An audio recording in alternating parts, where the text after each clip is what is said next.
کراچی کا ایک نوجوان تھا جس کا نام فیضان تھا۔ فیضان نے اپنی جوانی جو ہے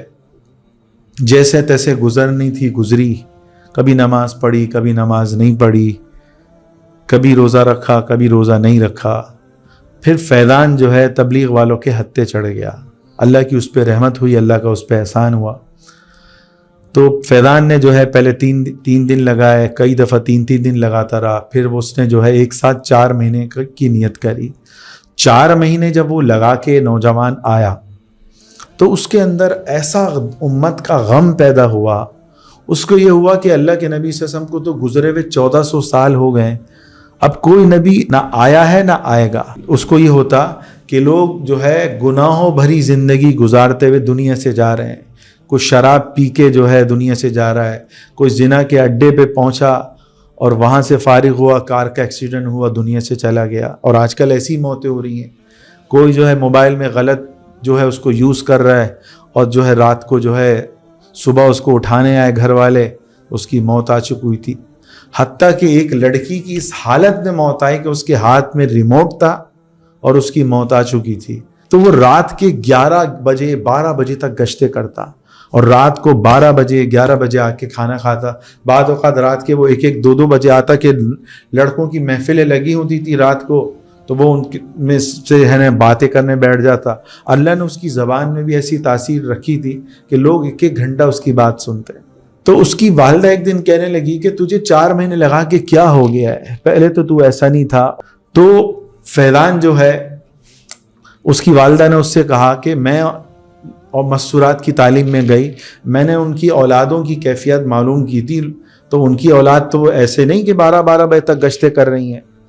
تو فیضان نے بڑا خوبصورت جواب دیا اپنی والدہ کو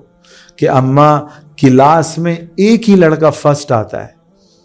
میں یہ چاہتا ہوں کہ میں حضور صلی اللہ علیہ وسلم والے کام میں، آپ صلی اللہ علیہ وسلم اور اللہ کی نگاہ میں اس کام میں جتنی قربانی دے سکتا ہوں دے دوں تاکہ میں آخرت میں فرسٹ آؤں۔ تو اس کی والدہ یہ سن کے بڑی متاثر ہوئی۔ پھر وہ فیضان تبلیغ وقت لگاتا چلا گیا۔ پھر پہلے جو ہے تبلیغ میں جو جماعتیں نکلتی تھی ان کی آج سے 10 سال پرانی، ان کی یہ ترتیب ہوتی تھی کہ جب سال کی جماعت کوئی نکلتی تھی تو وہ سال کی جماعت میں بعض جماعتیں یا اکثر جماعتیں ایسی ہوتی تھی جو حج کر کے آتی تھی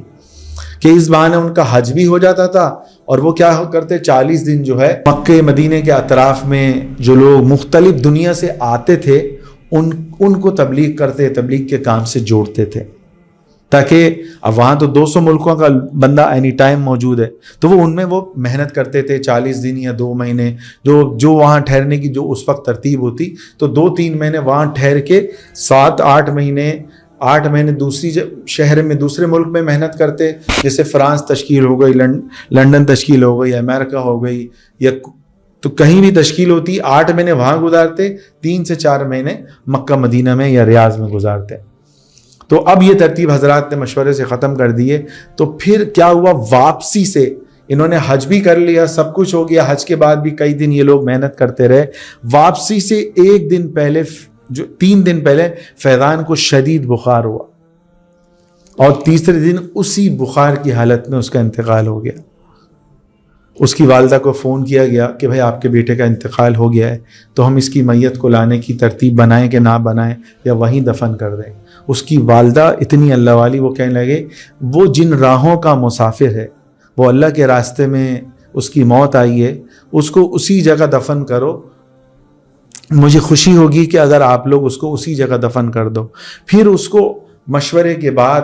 عبداللہ بن زبیر رضی اللہ تعالی عنہ کے قدموں میں اس کو جگہ ملی، وہاں اس کو دفن کیا گیا کہ قیامت کا دن آئے گا تو عبداللہ بن زبیر کھڑے ہوں گے کہ اے اللہ، میں آپ کے لیے اللہ کے راستے میں نکلا، آپ کے اور جو ہے دین کو پھیلایا اور میں شہید ہوا، تو یہ فیضان بھی کہہ سکے گا اللہ میں نے آپ کی محبت میں اپنے گھر کو چھوڑا اور یہاں آ کے میں تبلیغ کرتا رہا اور آپ کے راستے میں آ کے میں شہید ہوا۔